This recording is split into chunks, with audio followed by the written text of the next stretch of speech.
नमस्कार, मैं हूँ AI अवतार नेहा थपलियाल और आप देख रहे हैं आज के उत्तराखंड समाचार। भू बैकुंठ नगरी श्री बद्रीनाथ धाम के कपाट देव पूजा के लिए शीतकाल के लिए दोपहर ठीक 2:56 पर बंद हो गए हैं। मंदिर के सिंह द्वार की अद्भुत मनोरम छठा देख श्रद्धालु भाव विभोर हुए। वहीं 26 नवंबर को उद्धव जी, कुबेर जी व शंकराचार्य जी की गद्दी डोली पांडुकेश्वर पहुंचेगी। बद्रीनाथ के कपाट बंद करने से पहले माता लक्ष्मी को रावल की ओर से मंदिर के गर्भगृह में स्थापित किया गया।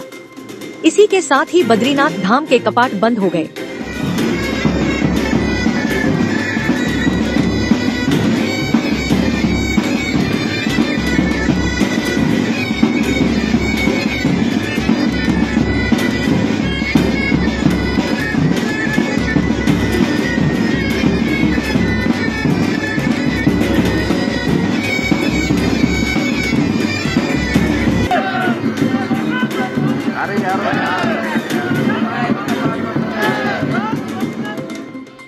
मुख्यमंत्री पुष्कर सिंह धामी ने बुधवार को all India Gorkha ex servicemen's welfare association की 75वीं वर्षगांठ के अवसर पर आयोजित कार्यक्रम में प्रतिभाग किया। इस अवसर पर मुख्यमंत्री धामी ने बैरिस्टर अरी बहादुर गुरुंग की प्रतिमा का अनावरण करने के साथ ही एसोसिएशन की स्मारिका का विमोचन भी किया। इस मौके पर मुख्यमंत्री ने कहा कि बैरिस्टर अरी बहादुर गुरुंग न सिर्फ एक सांसद थे, बल्कि उन्होंने भारतीय संविधान के निर्माण में भी महत्वपूर्ण योगदान दिया। मुख्यमंत्री ने कहा कि ये सिर्फ एक संगठन का उत्सव नहीं है, बल्कि ये उस अदम्य साहस, समर्पण, राष्ट्रभक्ति और गौरवशाली परंपरा का उत्सव भी है। इस मौके पर सैनिक कल्याण मंत्री गणेश जोशी सहित संगठन के पदाधिकारी मौजूद रहे। अब एक कमर्शियल ब्रेक है, देखते रहिए सिद्ध बली news. Good opportunity to all newcomers. Take admission at Baluni classes and make your future bright. Admission open for batch 2025 to 2026. A premier institute for medical and engineering entrance exam. We provide a school integrated program for NTSC, Olympiad, KVPY, NEET, JEE, NDA entrance exam for 12th pass student. There is an entrance exam for your bright and success future. Join us at Baluni classes, Devi road near TVS showroom, Kotdwar, Pauri Garhwal. Pauri जिले के आबादी क्षेत्र में लगातार बढ़ रही जंगली जानवरों की सक्रियता को लेकर जिलाधिकारी पौड़ी स्वाति एस भदौरिया ने संबंधित अधिकारियों की बैठक ली, जिसमें उन्होंने वन अधिकारियों को लोगों के जीवन को बचाने के लिए सुरक्षा उपायों को और मजबूत करने के सख्त निर्देश दिए।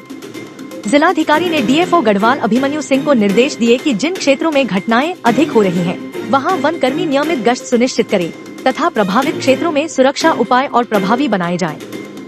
बैठक में गुलदार, भालू, बाघ प्रभावित क्षेत्रों की स्थिति, जंगली जानवरों के हमलों से पीड़ितों को मुआवजा वितरण, जागरूकता कार्यक्रमों की प्रगति तथा पिछले 3 वर्षों के आंकड़ों पर भी विस्तृत चर्चा हुई। जिसमें जैसे कि गुलदार और हमारी जो वाइल्ड लाइफ की समस्या है वो धीरे धीरे बढ़ती जा रही है, तो इसके संबंध में आज एक बैठक सभी हमारे जो DFOs हैं, SDMs हैं, उनके साथ में की गई।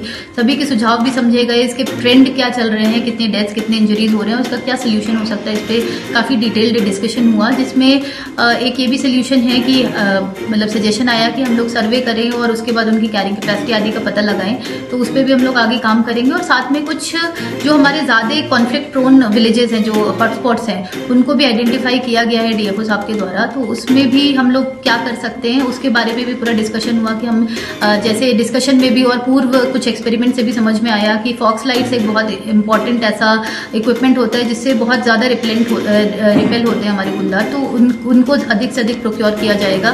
साथ में जो हमारी महिलाएं जाती हैं वो साथ में रिफ्लेक्टिव जैकेट्स आदि लेकर जाएं, और ग्रुप में जाएं तो शायद ज्यादा अटैक्स की संभावना नहीं रहती है। और उसके साथ में और जो हमारे सोलर लाइट्स के चीजें हैं वो वाले वहां पे लगाए जाए तो उससे ज्यादा गुलदार नहीं आते। तो किस तरीके से हम प्रिवेंट कर सकते हैं इसके बारे में काफी डिस्कशन हुआ। भालुओं के बारे में भी हुआ कि किस प्रकार से उनको अगर वो आसपास की साइटिंग होती है तो उनको जो एरिया है हमारा रेजिडेंशियल एरिया, वहां पे आने से किस प्रकार से रोका जा सके, तो ये सभी चीजों पे डिस्कशन हुआ। तो और लास्ट पे फिर यही निकला कि जो हमारे कॉन्फ्लिक्ट प्रोन एरियाज हैं उसमें हम 20 विलेजेस को पहले टेकअप करें और उनमें ये सारी चीजें जितनी भी आज सोल्यूशन निकले हैं उनको एक बार इम्प्लीमेंट करें और घटनाओं का फिर ट्रेंड भी स्टडी करें, और साथ में सर्वे करा के इनका जो पूरा किसी भी हमारी जो एक्सपर्ट संस्था है उससे सर्वे करा के और आगे उनको कहाँ शिफ्ट किया जा सकता है इस पर भी एक प्लान बनाया जाए। और साथ में जो प्रचार प्रसार का काम है वो भी साइमल्टेनियसली किया जाता रहे इस पर। अब पौड़ी गढ़वाल के पहाड़ों में भी स्मैक तस्कर अपनी जड़ें दूर करने लगे हैं। पौड़ी पुलिस ने लाखों रुपए की 8 ग्राम स्मैक के साथ एक नशा तस्कर को गिरफ्तार किया है। श्रीनगर कोतवाली की महिला उप निरीक्षक भावना भट्ट ने बताया कि CIU एवं थाना श्रीनगर पुलिस की संयुक्त टीम द्वारा थाना क्षेत्रांतर्गत चेकिंग अभियान चलाया गया। इस दौरान पुलिस टीम ने एक संदिग्ध युवक सिद्धांत रावत निवासी कोठड़ श्रीनगर को रोककर तलाशी ली, जिसमें तलाशी के दौरान आरोपी के कब्जे से 8 ग्राम स्मैक बरामद हुई। पुलिस टीम द्वारा युवक को मौके पर गिरफ्तार कर लिया गया।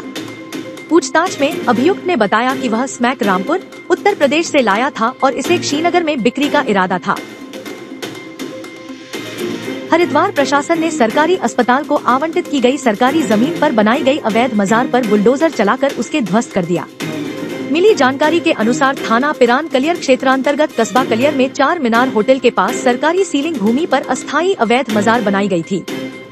नोटिस देने के बाद शासन प्रशासन के अधिकारियों व थाना कलियर सहित अन्य थानों के फोर्स व PAC की मौजूदगी में शांति पूर्वक अवैध निर्माण को हटा दिया।